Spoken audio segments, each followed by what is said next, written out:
Bem-vindo ao Papo Espírita, a espiritualidade na sua vida.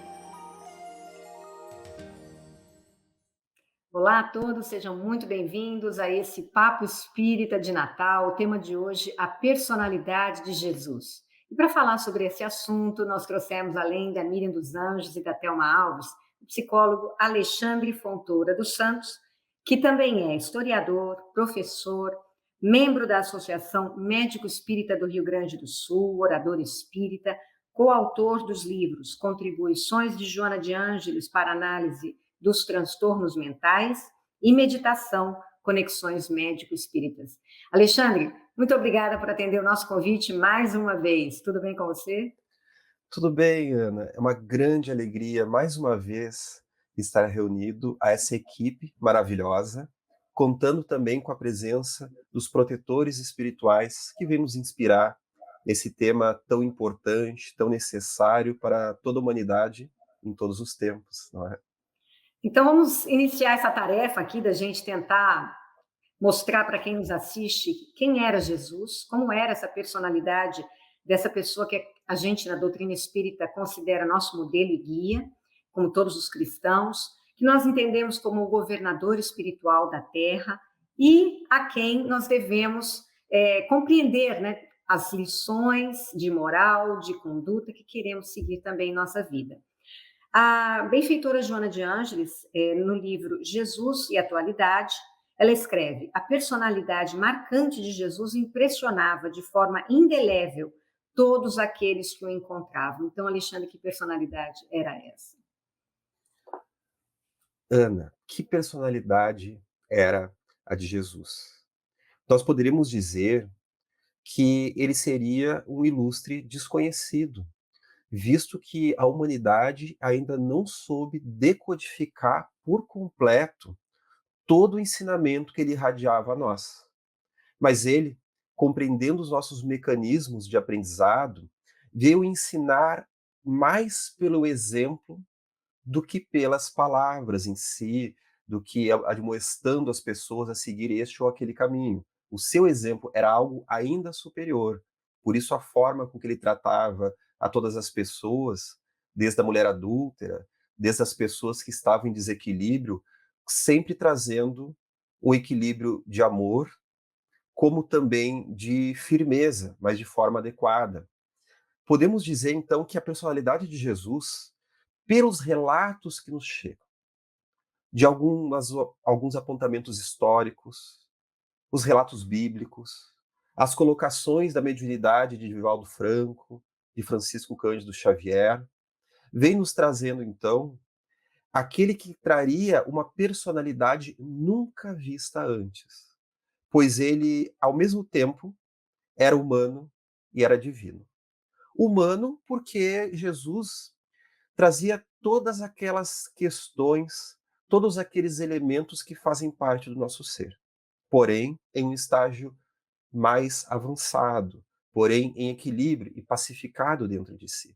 Por isso a sua grande necessidade de mostrar-se simples, humilde, convivendo até mesmo com a cultura da sua época, participando das bodas, sendo não apenas o emissário do alto, como também marceneiro, envolto na cultura da terra, mas trazendo algo de divino, pois ele é realmente aquilo que mais próximo nós compreendemos de Deus, porque ele, na condição de um espírito puro, já desenvolvido, ele percebe Deus diretamente, diferente de nós, no nosso estágio atual, em que percebemos apenas de forma indireta, nós o intuímos, sentimos de alguma forma, mas não o compreendemos diretamente, conforme nos traz Kardec no Livro dos Espíritos.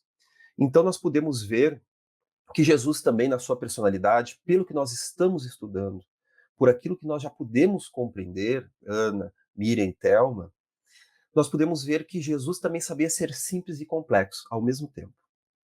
A sua forma de se expressar era muito simples e se utilizava do linguajar comum, utilizando então de parábolas, historietas, que ele pegava então comportamentos do dia a dia, do cotidiano, para falar de coisas que ainda estão além da nossa compreensão.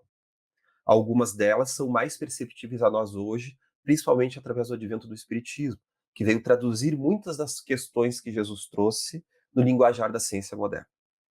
Mas vamos perceber que, ao mesmo tempo, ele era complexo, agora não no sentido de dificultador, mas complexo no sentido de trazer o ensinamento, de trazer uma vivência de muitas camadas interligadas, interconectadas, em harmonia, tal como uma grande mandala, tal como uma obra de arte, uma pintura, com uma harmonia muito grande. Então ele trazia, de certa forma, algo que é paradoxal a nós humanos, mas inaugurando uma nova forma de viver e de sentir. Miriam, quer continuar? Eu achei fantástico quando Alexandre nos trouxe a personalidade humana e divina, né? E fiquei aqui pensando que nós também temos o eu divino e o eu humano, né? A grande diferença, talvez não, com certeza, é que nós aprimoramos e temos muita dificuldade de largar o eu humano com as nossas vícios, nossas deficiências, né? Nosso egoísmo, né? E o quanto que a gente ainda é muito superficial no eu divino. E durante a fala de Alexandre, fiquei aqui pensando também, Alexandre, na humildade de Jesus, no sentido da passagem desses ensinamentos, em que ele se coloca pequeno, né? Não pequeno em tamanho, mas pequeno em termos de servir, né? Em nome de Deus, àqueles tão ignorantes ainda que éramos nós e somos ainda, porque até hoje a gente também não compreendeu sua mensagem integralmente, né? Mas eu vou preferir ouvir mais um pouquinho o Alexandre, e foi isso que me ressaltou nessa primeira início também. E Alexandre, como há essa personalidade humilde e complexa de Jesus, com certeza eu acho que no seu caminhar, no seu serviço a passar para nós, né, os ensinamentos, ele também pescava, né, vou usar essa palavra, um tanto quanto da nossa personalidade na época, não? Sim. Segundo Joana de Ângeles, Jesus tinha uma profunda capacidade de captar, então, os tormentos humanos, através da sua psique, através da sua percepção parafísica, espiritual, né? Isso se dá por inúmeros aspectos. Dois deles que nós podemos trazer. Um era justamente a sua experiência de muitas vidas anteriores, porque ele, na condição de espírito puro, ele já passou pelas etapas que hoje nós vivemos. Ele conhece a categoria de experiências que seres em um mundo de provas e expiações estão envoltos. Que tipo de experiências com o materno, com o paterno, com a dor e com a alegria, com a morte e com o nascimento. Experiências que dizem respeito também ao nosso mundo, que é a dicotomia entre dor e prazer, porque no mundo de provas e expiações, invariavelmente nós somos visitados pela dor. Invariavelmente nós somos também seduzidos pelo mundo dos sentidos e pelo mundo dos prazeres, em que a questão não é poder ou não ter prazer, mas o quanto nós nos escravizamos desses prazeres e os buscamos de uma forma muitas vezes imatura, enlouquecida, porque estamos acossados pelo fenômeno da dor, que ainda também não soubemos compreender, não soubemos decodificar e tirar um significado psicológico da vivência da dor, que é o que diz respeito à experiência da vida na Terra, né? De nós conseguirmos, então, tirar um significado psicológico disso, um aprendizado, direcionar, então, as nossas forças, apesar da dor, para um novo caminho, né? Então ele traz essa experiência íncita na sua psique, no seu aparelho psicológico. Ele já sabe o que é estar no nosso lugar, ele compreende plenamente. O segundo aspecto é justamente a sua mediunidade avançada, a sua percepção extrafísica, porque justamente não apenas a mediunidade, aquela que é amplificada no indivíduo para ele realizar uma tarefa na Terra, como ocorre com muitos médiuns ostensivos, mas também aquela mediunidade natural, do perispírito sutilizado, porque também há uma mediunidade que não é só aquela que os mentores ajustam para a pessoa cumprir uma tarefa, para que de alguma forma ela surja, mas aquela que naturalmente, pela sutilidade do ser, ele então tem uma percepção mais sutil, mais rarefeita, então, desses fluidos densos em que estamos envoltos. Então ele captava as dores humanas, as questiúnculas que estávamos vinculados e trazia uma resposta compatível. Porque Joana de Ângeles vai trazer, então, na sua série psicológica, principalmente no livro Jesus, o Evangelho, à luz da psicologia profunda, o quanto Jesus sempre foi conhecedor daquilo que em psicologia se chama a sombra humana. O que seria a sombra? Para a psicologia, sombra é o lado oculto do nosso ser. Elementos que nós temos pouca ou nenhuma consciência de existirem, porém que nos constituem. Às vezes elementos que nós não gostaríamos, que são opostos àquilo que nós defendemos e àquilo que nós então acreditamos, mas que estão presentes dentro de nós.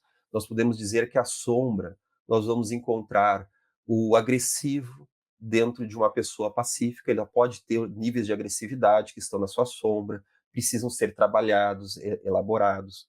Nós temos, então, sempre que nós amamos alguém, aquela nossa vontade de esgoelar a pessoa, nós vamos jogando lá para a sombra, né? E em algum momento isso vai ter que ser elaborado, vai ter que ser trabalhado, né? Nós podemos estar felizes numa tarefa, mas tem lados da nossa personalidade que talvez sejam contrários àquilo que nós estamos realizando. E, através da nossa vivência no mundo de experiências, porque Joana nos traz que a encarnação é o mergulho da alma, o mergulho do self no mundo das experiências para se conhecer e se elaborar, através disso nós vamos elaborando a nossa sombra. Porém, no mundo de provas e expiações, né, onde inclusive os aspectos espirituais não são claros aos olhos humanos, aos olhos da carne, nós temos muito de oculto dentro de nós a ser trabalhado, a ser conhecido, a ser redimido. Então Jesus, ao estar em contato com a humanidade, ele sempre percebia luz e sombra, elemento manifesto e elemento oculto ao mesmo tempo, trazendo então uma equação que não trouxesse apenas um recurso parcial. Ele não estava preocupado em respostas simplesmente ao ganha-pão, simplesmente a nós termos sucesso no mundo, como muitas vezes nós nos perdemos no mundo das religiões, querendo apenas sucesso no mundo material, achando que Deus e Jesus vai nos garantir as portas da riqueza material. Ele estava preocupado em nós atingirmos um outro nível de riqueza, um outro nível de sucesso. Por isso, ele trouxe a Pilatos: meu reino não é deste mundo. E por isso, ele trouxe que os últimos serão os primeiros e os primeiros serão os últimos. Porque ele estava preocupado com a verdadeira realidade do Espírito, aquilo que veio juntar na Terra, conforme André Luiz, ainda antes da sua transformação, logo no início de nosso lar, ele dá-se conta que foi um campeão da Terra e um perdedor em termos da realidade extrafísica. Ele não havia, como ele diz, uma palavra simbólica, preparado o seu organismo. Então, não desenvolveu órgãos para essa vida maior. E se reconhecia tal qual flor de estufa, que não estava preparado, então, a essa outra realidade, essa outra atmosfera. Então, Jesus trazia o seu foco justamente nesse ganho interior. Eu anotei, Alexandre, uma frase da benfeitora, né, da Joana de Ângeles, nesse livro Jesus e Atualidade, que tem a ver com tudo isso que você falou, né? Como é que ele conhecia as aflições emocionais de cada um? E ela diz: profundo conhecedor da psique, Jesus penetrava com segurança nos refolhos do indivíduo e descobria as causas reais das aflições que o inconsciente de cada um procurava escamotear. E quem não é, né, um de nós que não faz isso, que não está aqui tentando escamotear, não só dos outros, como de si mesmo, não é isso? Mas Jesus tinha essa não só essa habilidade já, mas como esse conhecimento profundo da nossa psique, porque já passou por todas as etapas que nós estamos vivendo, né? Mas deixa eu passar a palavra aqui para a Thelma. Thelma, pode continuar. Não, é exatamente isso que eu ia colocar, porque Jesus ele conseguia captar a pessoa como um todo, né? Como o Alexandre colocou bem, a sombra dele e o potencial que ele poderia exercer com essa sombra, né? Que eu acho que eu lembro que a gente pode adotar essa sombra que nós temos de uma forma melhor, quando a gente vai se conhecendo. E Jesus, ele sabia desse potencial que, através de Pedro, né, que o negou, através de um outro apóstolo que não acreditava né, do retorno dele, e também o potencial do Saulo, né, nessa transformação de Paulo. Queria que você abordasse isso, Alexandre, porque eu acho tão profundo, que é um processo tão enriquecedor, que a gente vai buscando através das nossas sombras. Através do autoconhecimento, a gente vai aprendendo também a se conhecer e buscar esses potenciais. Mas sabe, Thelma, que o mais bonito é que ele não se chocava com a sombra humana. Ele a confrontava quando necessário, acolhia em outras situações, porém, ele entendia como algo profundamente natural. Porque há muitos tipos de sombra. Sombra é um conteúdo oculto.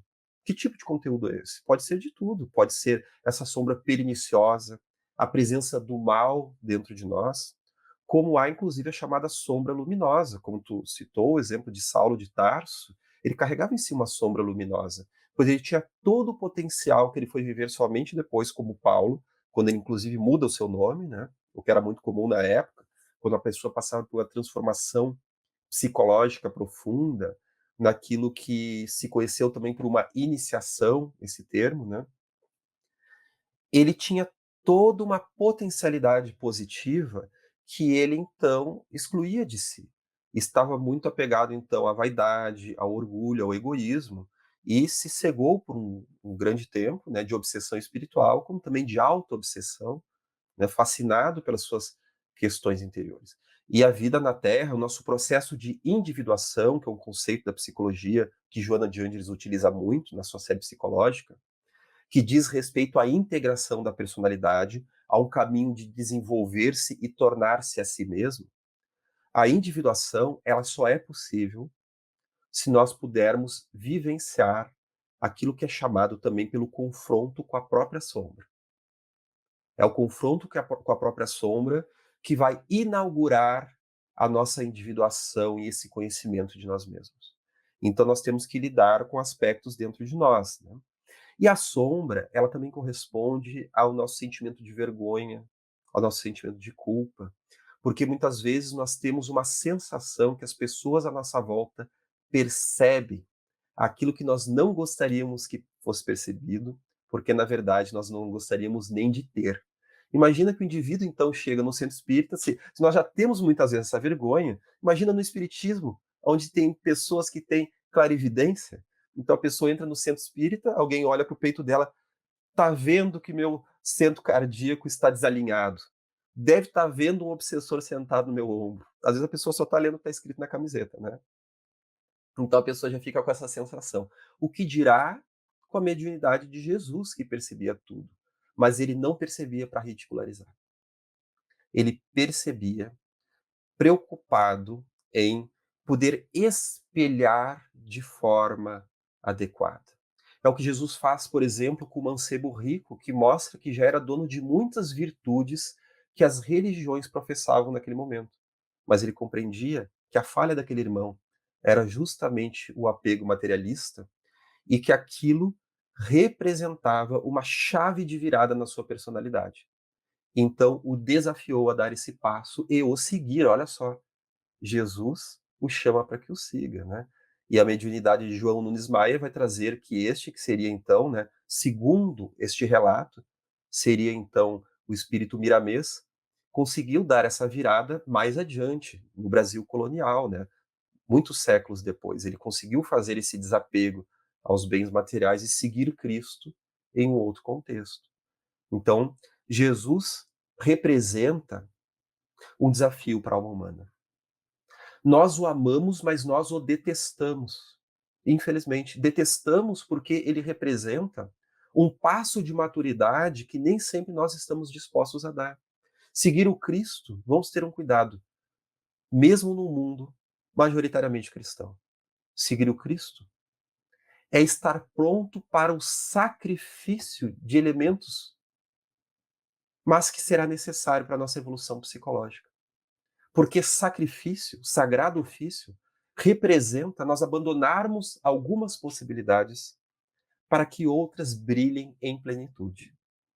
E viver em um mundo onde nós somos espíritos imortais, mas temos uma faceta material, é escolher caminhos. Através das nossas lágrimas, nós choramos etapas anteriores da nossa evolução que nos foram caras e nos foram importantes. Mas um dia elas ficam para trás. Como a alegria da infância, que deve ser substituída pela vivência do adolescente. E essa adolescência, bem ou mal vivida, ela tem tempo para terminar. Porque logo chega a maturidade do adulto, que requer novos recursos para ser vivido. E esse entusiasmo do adolescente tem que ser traduzido para uma nova etapa, porque se ele ficar preso naquela forma, vai gerar sofrimento. Então nós precisamos entender que Cristo, segundo Jung, o psicólogo suíço, ele representa a experiência do sacrifício humano e que o caminho do desenvolvimento pessoal sempre passa pelo Cristo. Por isso que ele diz que Cristo, na sua visão profundamente simbólica e psicológica, ele representa o símbolo máximo daquilo que nós chamamos então a individuação, o desenvolvimento da personalidade. Olha como a própria psicologia, por outros caminhos, reconhece o que Joana e o que Kardec vem nos trazer acerca do Cristo. Alexandre, é tão complexo tudo isso que você está nos colocando, né, que eu vou tentar aqui colocar agora de uma forma que as pessoas entendam. A gente está sempre pensando em Jesus em termos mais de caridade, né, do desapego dos bens materiais, perdão das ofensas, né, que foi também a mensagem dele. Enfim, caminhos que, segundo ele, nos levarão ao reino dos céus, né, a estarmos junto ao Pai. Isso ainda é tão difícil para nós, né? Você vê, ainda são mensagens um pouco mais palatáveis, mas ainda tão difíceis da gente exercitar. A minha pergunta é: o que a gente precisa desenvolver em nós para que a gente siga nessa direção da personalidade de Jesus? Realmente, né, Ana? É nós podermos transitar nesses estágios de consciência em que ele nos convida. Porque Jesus, então, ele vai trazer a experiência da dor e o símbolo do despertamento da consciência, que muitas vezes ocorre através da dor, que é um convite à necessidade da paz que nós temos dentro de nós. Porque nós, meus amigos, temos uma profunda necessidade de paz e que muitas vezes nós não conseguimos ler, traduzir para nós mesmos o que é isso que está ocorrendo dentro de nós, que necessidade é essa? Tu muito bem nos trouxe a questão do perdoar as ofensas, a questão, então, da caridade, porque compreendia ele que no nosso estágio psicológico, um elemento muito comum é a projeção maciça da nossa sombra nos outros. E por isso ele traz o símbolo do perdão das ofensas, já compreendendo que ali haveria uma libertação psicológica. Porém, nós seguirmos o Cristo, não estamos falando de uma aquisição impossível a nós. Isso que é mais importante. Todos nós podemos seguir o Cristo nas nossas condições e no nosso contexto. Viver o Cristo dentro de nós é se transformar dentro das nossas possibilidades. Jerônimo Mendonça, o gigante deitado, aquele grande palestrante vinculado a uma cama devido às deficiências físicas, ele trazia uma colocação muito importante, que se não fosse a emanação presente, sempre presente da consciência do Cristo, nós não nos desenvolveríamos como humanidade, pois ele seria o nosso desenvolvedor. Ele está nos nutrindo o tempo inteiro. Então, entrar em contato com o Cristo é justamente aceitar se transformar. Há um chamado do Cristo íncito na alma humana, como um chamado de autoconhecimento. Atender esse chamado requer silêncio interior, requer introspecção, requer um olhar ético diante da vida e cuidadoso, porque Jesus, ele inaugura uma nova percepção da vida. Ele inaugura, por exemplo, uma leitura ética da vida, a responsabilidade interior do indivíduo, porque nós somos responsáveis não somente pelos nossos atos externos, como também como a nossa forma de processar o mundo, porque muitas vezes nós podemos ser sepulcros caiados por fora, mas cheios de podridão por dentro. Né? Então ele vai nos trazer essa ética interior e que através das inúmeras manifestações de dor na nossa volta, nós vamos encontrar a possibilidade de atender o chamado do Cristo num mendigo que bate a porta, numa pessoa difícil dentro da nossa família, numa própria dificuldade que carregamos conosco mesmo. Este olhar atencioso, este olhar amoroso, porque os espíritos superiores, segundo o livro dos Espíritos, eles não atendem somente aqueles que já têm a conquista interior dentro de si, mas eles atendem a todos aqueles interessados, que ainda estamos engatinhando, que ainda estamos tropeçando, mas já estamos interessados, então, num recomeço, numa melhoria, que temos a intenção do bem, apesar de ainda não o ter conquistado plenamente. Miriam, continua. Eu queria falar um pouquinho antes da Miriam, porque eu estou visualizando a cena assim, de Jesus assim, ele, né, bebezinho na manjedoura, sendo acolhido, aquela visão de família, né, da pai, Sim. da mãe, daqueles animaizinhos, então ele lá quietinho. Então essas imagens, né, de acolhimento, de ver, olha que bebê mais lindo, fofinho, então traz essa questão de aconchego, né? Depois, como você colocou no adolescente, né, aqueles 12 anos, que ele já sai, vai lá né, conversar com os doutores das leis. Depois vem Jesus adulto, que mantém essa coerência né, do contexto que ele vai vivenciando aqui, para mostrar a todos nós esse posicionamento que ele veio e se colocou.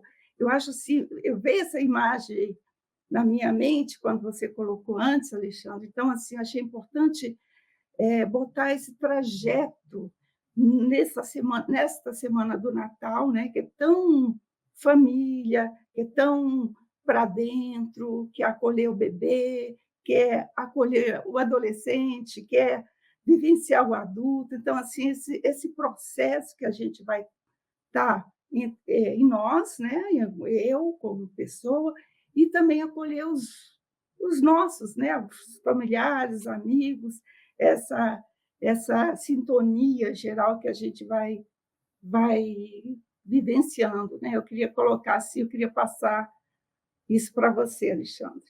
Cortando a Miriam pela uma das primeiras vezes, né, Miriam? Ele acolheu a humanidade, né? Tanto que aquela passagem que após a sua morte, ele justamente desce aos infernos, naquela simbologia antiga, né, que nós sabemos que inferno não existe no espiritismo, né? Seria um estágio psicológico que nós nos encontramos. Mas ele desceria então às regiões umbralinas, às profundidades da experiência humana na Terra, porque a sua missão sempre foi com encarnados e desencarnados, com a humanidade como um todo, né, Thelma?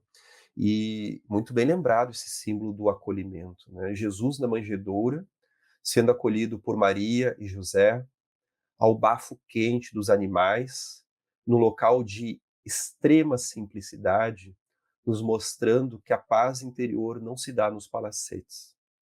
Tanto faz se vai ser no barraco ou no castelo, não é essa condição exterior que nos traz o conforto, mas a presença do amor e da paz, mostrando que mesmo numa época de perseguições, que foi a que ele viveu, ele esteve e está, né, em um estágio de bem-estar que vai além as condições do meio, as condições, né?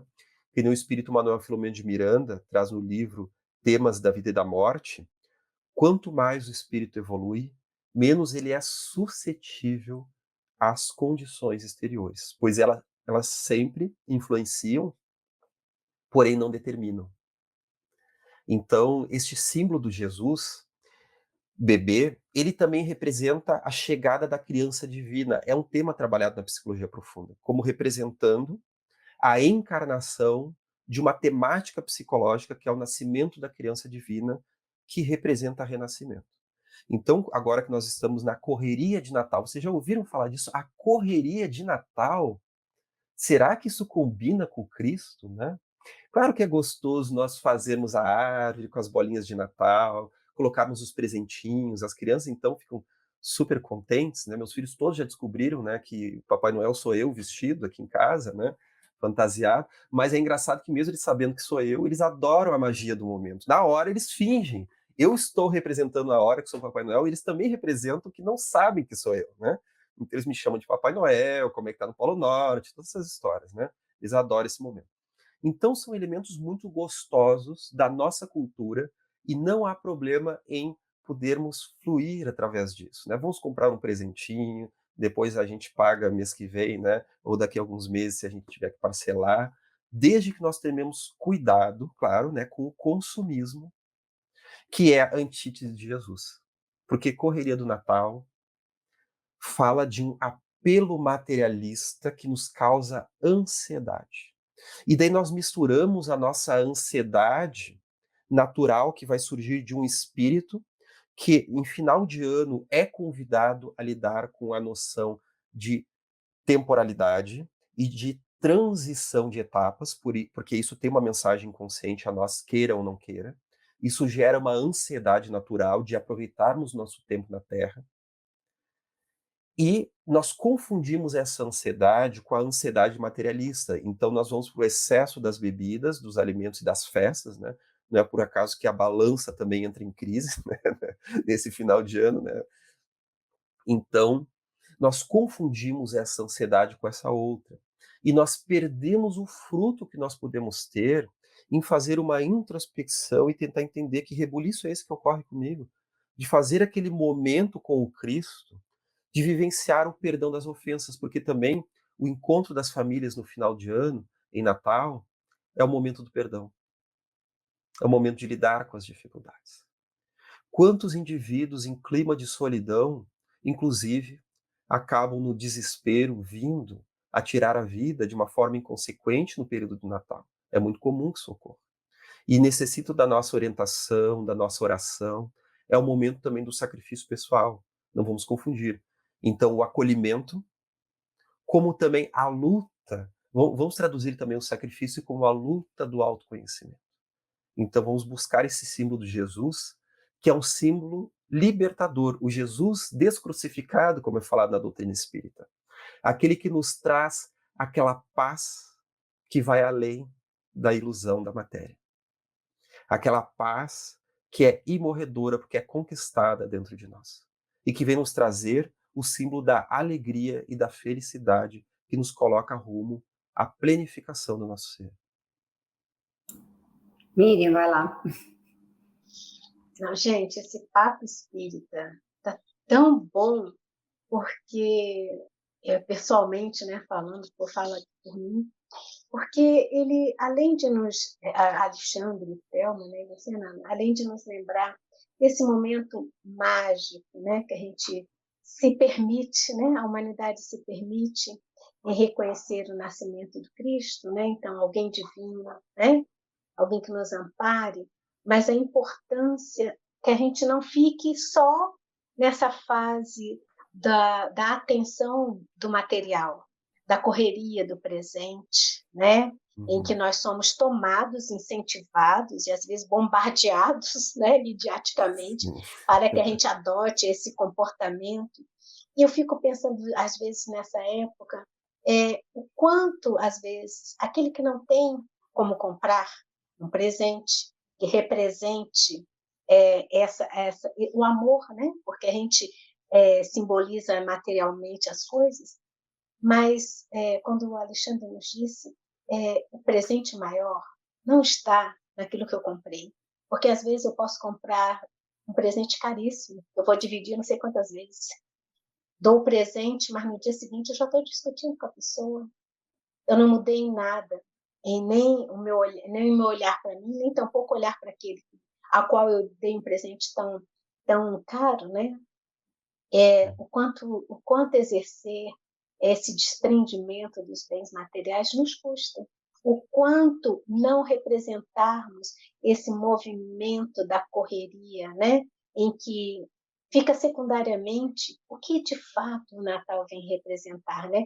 E essa visão que a Thelma nos trouxe, que você também, Alexandre, de que no Natal nós devemos olhar para nós no movimento de em que etapa eu estou me relacionando com os exemplos do Cristo, que é o nosso guia, né?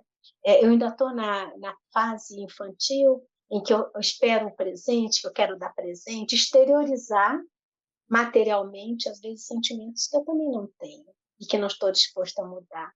Se eu estou na fase da adolescência, se eu já estou na fase adulta. O interessante é que esse nosso papo de hoje, nessa semana do Natal, né, bem às vésperas, antevéspera da véspera, né, que a gente reflexione no o que é que em mim essa data me desperta, porque o Alexandre falou da nossa evolução psíquica, né? Desenvolver, o quanto eu estou empenhada em desenvolver através do meu autoconhecimento. Então, enquanto vocês falam, minha cabeça até agora, quando eu estou conversando com vocês, ela vem uma série de imagens e de ideias que me perguntam assim, pois é, Miriam, você está na fase do dar presente, de comemorar o nascimento com presépios e tudo mais? Você já passou um pouquinho para a fase em que, enfrentando a dor, né, porque a dor ainda nos é comum, enfrentando a dor, eu dou uma de rebelde, de adolescente, não aceito, bato pé, né, reclamo com Deus, discuto que ele está errado, eu estou certo, ou eu já estou começando a querer entrar na minha fase adulta, nesse momento, né, que me chama o nascimento do Cristo, que a gente comemora o Natal, que nessa fase mais adulta eu já estou olhando para mim e olhando os exemplos que o Cristo nos trouxe, o quanto eu já estou me esforçando para entender esses ensinamentos e o quanto eu estou me esforçando para exercitar em mim, né? Quais são os meus propósitos, né? Com o Natal, porque logo em seguida a gente vem o Ano Novo, né? E a gente vem cheio de ideias, né? Como é que eu consigo linkar esse propósito com uma vida baseada nos ensinamentos de Cristo, né? De amor, fraternidade, de caridade, né, Alexandre? E, por fim, né? Com todos esses encaminhamentos que a gente vê dos exemplos do Cristo, ele passou por uma fase também interessante que foi no Calvário, né? Em que ali ele, vou chamar materializou, que está me faltando palavra, materializou um percurso nosso do enfrentamento concreto da dor.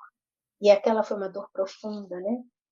O que nós, né, podemos ir além da superficialidade dessa imagem, do ensinamento que Cristo quis nos trazer? Porque ele podia não passar por aquilo, não é verdade? Mas qual é a essência, qual é a profundidade desse momento? Porque ele também nos fala do Natal, né? Desse período de crescimento do Cristo, nos fala muito dessa questão da dor que nós começamos na adolescência a perceber, às vezes na infância, dependendo, né, da vida que a gente vai levando. Que exemplo, que essência o Cristo quis nos trazer nesse momento, que a gente pode levar para refletir um pouquinho mais, Alexandre? Olha, Miriam, é um aspecto muito interessante esse que tu estás trazendo, né? Diferentemente de outros líderes, respeitando todos na sua importância junto à humanidade, em que trouxeram ensinamentos através da palavra, muitas vezes pedindo que se fizesse uma ou outra coisa, quando ele nos fala do perdão, Jesus trouxe uma grande necessidade de exemplificar isso na pele, na pele. Então, através da sua morte, do seu sacrifício no Calvário, e depois através do seu ressurgimento materializado espiritualmente, naquilo que se fala da ressurreição, mas que no Espiritismo nós compreendemos que era o Espírito se materializando através da mediunidade potente dos discípulos e mostrando então a sobrevivência da vida após a morte, ele representa uma mudança no paradigma humano. Porque até então nós sacrificávamos animais, sacrificávamos outras vidas humanas através da chamada imolação, para então satisfazer os deuses sanguinários, que muitas das vezes nada mais eram do que a manifestação mediúnica de espíritos inferiores que, de alguma forma, sugavam o duplo etérico, né, aquele magnetismo humano, para, então, recompensar o ser humano com trocas, com favores. Ele veio falar de um outro tipo de sacrifício, que é o sacrifício pessoal. Em vez de nós sacrificarmos algo para obter um bem material, nós nos sacrificamos, nós nos damos em sacrifício. Mas nós não estamos falando aqui da dor, estamos falando da superação da dor, do equilíbrio, dessa pacificação que pode, inclusive, superar as arguras humanas, porque estar no mundo é algo muito desafiador. Nós estamos aí lidando com as questões pandêmicas, os problemas, então, da imigração, dos refugiados, as ameaças de guerra, os rumores de guerra, como sempre há em todos os tempos, em todas as épocas. Os problemas, então, do preconceito, problemas, então, sociais, de tudo que é tipo, são, então, questões que nós precisamos sacrificar o nosso lado egoísta, a nossa sombra psicológica, para estar no mundo sem ser do mundo, né? Claro que não tem problema nenhum nós darmos o presentinho, nós podemos brincar, assim, nesse folclore, nessa cultura de nossa civilização atual, porém, sem nos hipnotizar por isso, sem ficar, então, seduzidos por aqueles elementos que estão inconscientes e nos tomam. Porque um outro ponto que Joana de Anjos vai falar sobre Jesus é que ele conseguia lidar com a sombra humana porque já havia trabalhado a sua sombra. Ela dizia que Jesus, como espírito puro, seria o único homem sem sombra, o único ser humano sem sombra. O que isso quer dizer? Ele não tinha elementos não trabalhados dentro de si, senão não seria espírito puro. Senão não teria chegado a esse ponto. Seria já um espírito iluminado, seria um espírito, digamos assim, de grande sabedoria, mas não ainda ao estágio do espírito puro, que somente entra nessa categoria aqueles que já trabalharam todas as suas questiúnculas, porque no fundo todas elas eram potenciais ainda não desenvolvidos. E ele os desenvolveu. Tudo se tornou virtude dentro do Cristo. E aí ele entra numa categoria de experiência que nós podemos viver sim ao nosso nível. Porque quando nós vamos conhecendo a nossa sombra, a sombra coletiva já não nos seduz. Nós vamos criando uma espécie de imunidade à inconsciência coletiva e aos movimentos pulsionais de raiva, de ódio. Aquilo já não nos toca. Até pode nos fazer sofrer, até pode nos seduzir momentaneamente, mas nós já não vamos de arrasto. Algo nos diz, espera aí, mas será que isso é bom para mim? Será que realmente é isso que eu preciso fazer? Então, quando nós somos convidados, então, aos excessos do prazer, né? Quando nós somos convidados, então, aos ódios, a esses movimentos, então, o que é muito comum também agora na política, né? De uma projeção na sombra, o meu lado é o santo e o outro é o capeta, né? É sempre assim essa história. Então, nós temos um olhar mais maduro de que todos são almas humanas, né? Não há espírito perfeito ainda em nós agora quanto humanidade. Jesus era perfeito, mas nós não, né? Então, compreender que há bons e maus em todos os lados na trajetória humana, inclusive há bondade e maldade dentro de nós, luz e sombra, né? Então, realmente, esse sacrifício do Cristo, esse momento no Calvário, ele vai nos trazer este ponto em especial. Até porque Joana vai nos dizer que Jesus, ele trazia em si o equilíbrio de todas as forças. Por exemplo, ânima e ânimos, masculino e feminino, que foi um dos temas recentes, inclusive trazidos pelo Gelson, né, aqui no programa, eram elementos que ele trazia em equilíbrio. Ele era amoroso, a ânima, acolhedor, que é o lado feminino, sem ser piegas, sem ser fraco nesse seu acolhimento e nessa sua pacificação. E, ao mesmo tempo, ele sabia ser firme e corajoso, determinado, sem ser violento e agressivo, que é o seu lado ânimo, o seu lado masculino, que já havia sido elaborado, já estava em equilíbrio com a sua ânima. Então ele traz esse perfeito equilíbrio e que nós podemos ter. Talvez não ainda ao nível dele, mas ele está aí para nos inspirar, para nos alegrar diante dos inúmeros tesouros que temos dentro de nós.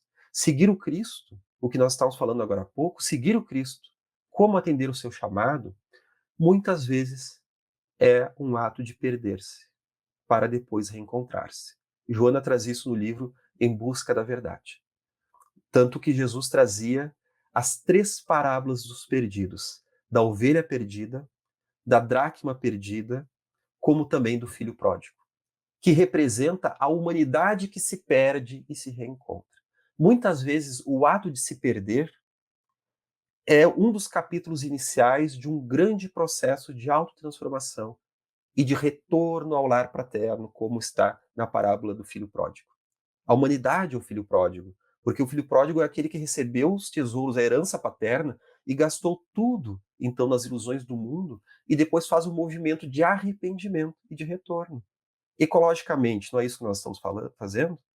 Desperdiçando a herança da Mãe Terra, de forma, então, equivocada, para depois, então, nos recambiarmos para o reequilíbrio, para depois, então, buscarmos a correção, e nesse movimento de correção, nós vamos encontrando a nossa verdadeira humanidade. É maravilhoso ouvir o Alexandre. Eu acho que a Miriam e a Thelma também estão envolvidas aqui, né, nessa energia que a gente está sentindo, mas infelizmente o nosso tempo acabou. Alexandre, eu vou te dar mais 2 minutinhos para você fechar esse programa tão bonito. Deixa uma mensagem aqui para todos nós. Do programa a gente já está nos adiantando, estamos nos adiantando. Feliz Natal para vocês, obrigada por terem estado conosco, mas deixe uma pequena mensagem sua sobre como nós, agora, a partir desta nova visão de quem é Jesus, podemos nos conduzir para seguir um pouco mais o seu exemplo. E com isso a gente encerra esse programa. Olha, amigos, isto aqui é apenas um namorar um pouco a proposta do Cristo. É arrumarmos um pouco mais através das obras de Kardec, de Joana de Ângeles, de André Luiz, de Emmanuel, para buscarmos um pouco mais essa aura, essa psicosfera que o Cristo tem nos convidado. Evidentemente, nós não falamos tudo, até porque isso não está no nosso alcance da nossa psique neste momento. Não é necessário ver Netflix para ver Missão Impossível. Nós temos uma missão impossível aqui, falar da personalidade de Jesus, impossível na sua totalidade. Mas nos envolvermos e nos enamorarmos deste estudo, assim como fez Francisco de Assis, buscando viver o Cristo, esse desapego do mundo, abandonar os excessos da materialidade à nossa época, ao nosso tempo e à nossa forma, é também estudar a mensagem do Cristo. Meus amigos, Cristo vem nos trazer a proposta do amor, mas não esse amor simplista, esse amor que o mundo muito fala, mas pouco vive. Mas é o amor como uma força do Espírito imortal. E tu, meu amigo e minha amiga, és um espírito imortal destinado à plenitude, às cumeadas da experiência e da vivência humana. Se ainda não o vives plenamente, assim como eu, é porque nos encontramos no meio da trajetória, lidando ainda com as nossas questiúnculas e com a nossa dor. Mas vamos lembrar o que Jesus nos traz. Tudo aí tem significado e nada é oculto aos olhos de Deus. A bondade do Cristo, através da comunidade dos espíritos superiores, está à nossa volta, se materializando através da presença do nosso mentor espiritual, através da presença da nossa lágrima, que pode se tornar, sim, uma lágrima transformadora, através dos nossos irmãos empobrecidos, mas não vamos nos enganar, não somente os empobrecidos da matéria, pois esses talvez sejam os mais fáceis de nós auxiliarmos, mas os empobrecidos dos valores humanos, na mendicidade da alma, onde muitas vezes estamos perdidos na nossa própria ignorância e na nossa própria inconsciência. Mas, através do tesouro da imortalidade da alma e do recurso da reencarnação, nós compreendemos que não há ovelha que se perca diante da mensagem do Cristo, pois ele é o bom pastor e vem nos buscar a todos através das portas da nossa transformação. Uns antes, outros depois, mas nós, que somos espíritas e estamos estudando com o maior devotamento do nosso ser, assim como muitos irmãos também das maravilhosas expressões religiosas de toda sorte, nosso momento é agora. É agora que devemos buscá-lo com todas as nossas forças, sem nos preocupar se já estamos mais atrás ou mais à frente. mas este é o convite libertador para fruí-lo com a totalidade do nosso ser, meus amigos.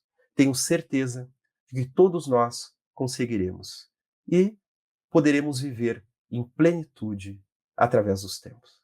Muito obrigado, minhas amigas, por todo o acolhimento de vocês, pelo conhecimento que vocês trazem, pelos ensinamentos, e que possamos cada vez mais fortalecermos-nos como família humana e família universal. Muito obrigada, Alexandre. Muito obrigada a todos vocês que nos assistiram e um Feliz Natal. Feliz Natal.